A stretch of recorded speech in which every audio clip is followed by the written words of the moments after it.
I think the president strongly believes that tonight he will announce a strategy that will accelerate what we're doing in that region of the world and help us get out of Afghanistan. As with all big presidential moments, we'll delve into the policy and the politics. And for this one, he's got to ramp up to find the exit ramp. Top Line starts right now.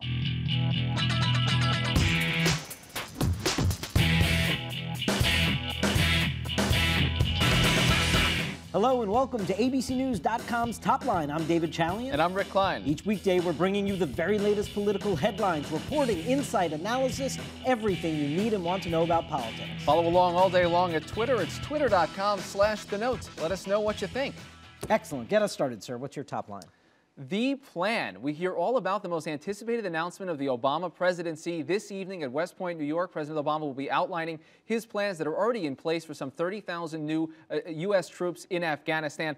And the key, though, is not going to be what he's doing to escalate the presence, but what he does to de-escalate it. And that's the part of the explanation that's going to be key tonight, how he can explain that 100,000 plus troops in Afghanistan is actually a road home. And he's going to need to invoke 9/11 in a way that we really haven't heard much from this particular president. The sales job, that is, in addition to the plan, as Rick was just talking about, and as Robert Gibbs just made clear, accelerating this timeline, having the Afghans take over their own security, all good words for a divided American public and even a greatly sort of Democratic Party in opposition to this policy. Certainly the base of the Democratic Party is not with the president on this one.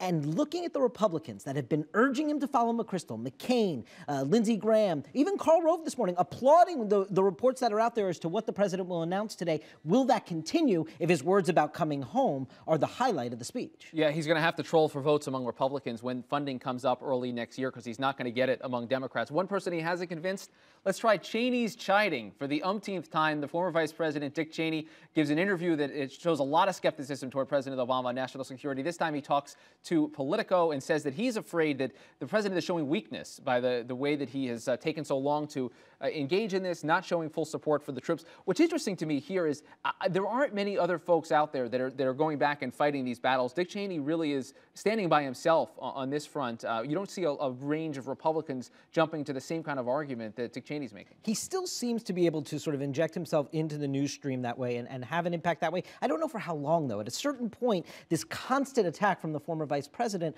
on Obama may start falling on deaf ears and have a less of an impact than he's looking to have. We'll continue to watch that. And premium politics. Yes, back here at home, the CBO score that we talked about yesterday with Ezra Klein as it was coming out right here seems to be a net gain effect for the White House and the Democrats in Congress. The Republicans are eager to focus on the sort of 13% premium increase in those in the individual health care market right now. But a lot of those folks, Rick, are going to get the subsidies that we're talking about why there's such a big price tag on this bill. This is a score that basically says premiums are going to be largely unchanged here. That is a very good selling point for the Democrats. That's right, but like so much in this debate, it's not so much that it's adding votes but not losing additional votes. It's kind of where they were before, and that's considered a victory. Well, that's about all they need right now, it seems like. We're going to begin with the president's widely anticipated speech this evening. We're joined by the chairman of the House Budget Committee, John Spratt, Democrat of South Carolina. He's up on Capitol Hill. Mr. Chairman, thank you very much for being here. I want to first get to the financial cost of an escalation in Afghanistan. Back in early February 2007, I believe it was, as chairman of the Budget Committee, you had asked the CBO to give you a report on how much Bush's Iraq troop surge will cost. Have you asked for a similar report from CBO on Afghanistan? Well, I can only make a stab at it now, and I would say the cost is probably in the range of $25 to $30 billion, but we'll have to wait and see principally how many troops are to be committed by us and what the terms of their commitment may be. Mr. Chairman, do you agree with Chairman David Obey, who's got this concept out there right now to add a war surtax, saying if we were going to fight a war, we have to pay for it? Somewhere down the road, we may have to confront this issue, the cost of this deployment and what it does to the deficit, but we don't want to raise taxes, particularly a surcharge on income taxes in the midst of a bad recession. And how about the policy itself, sir? Is the president, do you think he's on the right path here? It is clearly a war that a majority of the American public say now that they're somewhat skeptical of. 8 years after 9/11, doubling the amount of troops that President Bush had in there. Is this the right strategy at this time? Well, there's no question that there's skepticism and there's concern, but nevertheless, when we voted to undertake this mission, there was only one vote against it in the House of Representatives, both parties. And now we've got to see it through, and the President is doing some things in his speech tonight. I haven't seen it, but I can only rely upon what's been in the press that I think the American people will largely approve of. For example, he's committing himself to an exit strategy, exit ramp, so that certain benchmarks have to be made, or we'll be an early out. Mr. Chairman, I'm wondering how you square this. President Obama is obviously going to say tonight this is a war worth fighting. How do you then come to the conclusion that there's got to be a way out as well, and that at a certain point you make the calculation it's not going to be worth it anymore? How does that actually change? The way out is to stabilize the country, not to convert it overnight and get involved in the intricacies of nation building, and to train the Afghan forces, the Army and the police forces, and that's part of the plan the President will propose tonight. In addition, for the region, a big part of the solution has to be with Pakistan. And the President, in making his pitch to the Pakistanis to become new strategic partners for us in the region, is recognizing that reality. I also want to understand, though, do you think that what we're doing here is to eradicate al-Qaeda?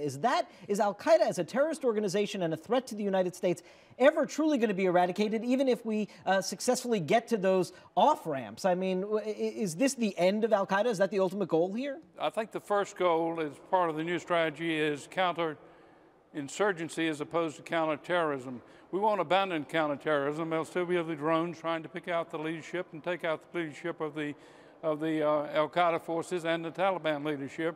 We won't discontinue doing that, but our main effort will be to win the hearts and minds of the people, and that's what counterinsurgency is all about.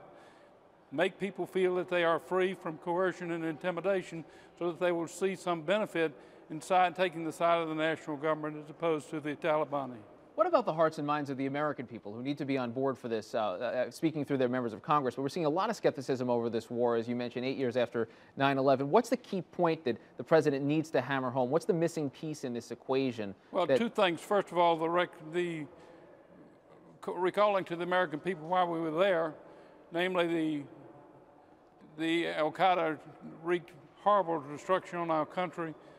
And secondly, to remind the American people that we have a major stake in that region. For example, the Pakistanis have nuclear capabilities, and if something really went awry in Afghanistan and Pakistan, we would have those nuclear weapons possibly in the hands of the terrorists about whom we're so much concerned. So those are two major concerns that are good, strong reasons for us to continue to have a mission there, but the mission has to be focused.